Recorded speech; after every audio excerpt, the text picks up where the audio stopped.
کراچی سے شروع ہونے والے کلیکرز اب پاکستان بھر میں پھیل چکے ہیں۔ ہر دوسرے بچے کے ہاتھ میں یہ دیکھے جا سکتے ہیں، مگر یہ کب شروع ہوئے اور کتنے خطرناک ہیں؟ یورپ اور امریکہ میں یہ کب بین کیے گئے اور ان کی تاریخ کتنی پرانی ہے؟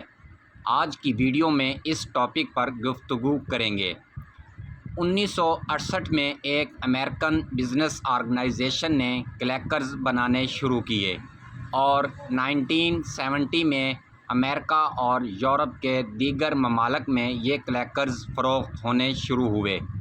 حالانکہ ان کلیکرز کے وزن اور رسی کی مضبوطی کے معیار کو دیکھنے کے بعد مارکیٹ میں فروخت ہونا شروع ہوئے، مگر ایک وقت میں یہ کھلونا بچوں کے لیے انتہائی خطرناک قرار دیا گیا۔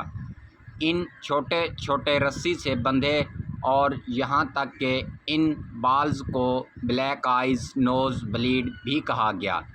کلیکرز کو بون بریک بھی کہا گیا کیونکہ ان کلیکرز کی وجہ سے بچوں کو چوٹیں آ رہی تھیں، ناک کی ہڈی اور یہاں تک کہ بازو کی ہڈی ٹوٹنے کے بھی بہت سی شکایت آنے لگیں۔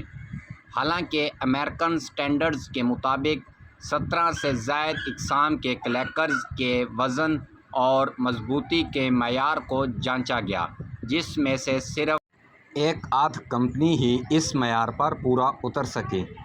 سب سے زیادہ خطرناک بات یہ تھی کہ بچے ان کلیکرز کو آپس کی لڑائی میں استعمال کرنے لگے تھے، کیونکہ شروع کے جو کلیکرز تھے وہ کانچ یا شیشے سے بنے ہوتے تھے اور کھیلنے کے دوران شیشے کے بنے ہوئے کلیکرز اکثر ٹوٹ جایا کرتے تھے، جس کی وجہ سے بچوں کو کافی زخم لگنے لگے اور یہاں تک کہ بچوں کو ہسپتال تک لے جایا گیا۔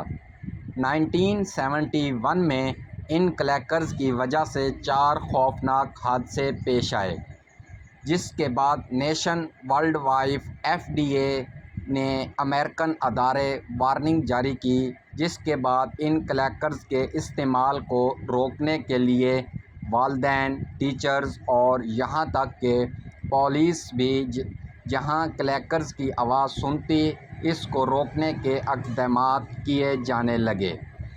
80 کی دہائی میں یہ کلیکرز یورپ اور امریکہ اور اس کے تمام ممالک میں مکمل بین ہو چکے تھے، مگر اب 40 سال بعد یہ وبا کراچی سے شروع ہوئی اور لاہور سے ہوتے ہوئے پورے پاکستان میں پھیل چکی ہے۔